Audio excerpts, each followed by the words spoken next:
Geylang Serai adalah salah sebuah tempat yang korang boleh datang juga bila berkunjung ke Singapura ni. Kalau bulan puasa boleh datang ke Bazar Geylang Serai ni. Ada macam-macam jualan tau. Ada Ahmoi Tea, ada Burger Ramly, ada Loco Boys ni. Mana tahu korang nak rasa dia punya tacos ke pun boleh juga. Macam-macam jualan yang lain ada. Try goreng pisang sedap ni. Ni Thai fried korang kena cuba. Ada air balang, ada takoyaki, ada yang jual kerepek, yang jual baju ke macam-macam ada. Bukan tu aku nak cerita pasal Fanta dengan Fusti ni. Kita berada berdepan dengan Muslim Convert Association of Singapore. Petang ni kita berbagi-bagi rezeki bersama dengan penduduk dan komuniti dekat sinilah. Ada bubur untuk komuniti dan pemberian air daripada Coca-Cola. Ramai juga yang turun membantu waktu ni. Event ni disusun oleh People Association dan juga komuniti di Geylang Serai ni. Hari ni Coca-Cola kita bagi Fanta Lychee ni dan juga Fusti.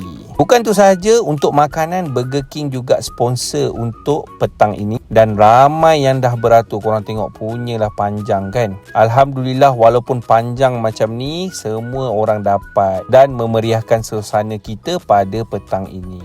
Apa yang menarik dekat sini sebenarnya, aku tengok walaupun mereka ni berbilang kaum, berbilang bangsa, tapi betul cakap Miss Diana Pang yang hadir waktu ni, mereka menggunakan slogan One Singapore. Dan memang seronok tengok komuniti dekat sini saling mesra antara satu sama lain dan majlis dihadiri. Inilah dia Miss Diana Pang yang turun juga membantu kami untuk memberi pemberian dekat sini. So antara pengalaman menarik aku dekat sini, mengenali komuniti yang ada untuk berbagi rezeki di sini. Jadi ini antara mereka yang melaksanakan event kita pada hari ini. Terima kasih kepada Burger King dan juga Coca-Cola daripada Singapura dan Malaysia.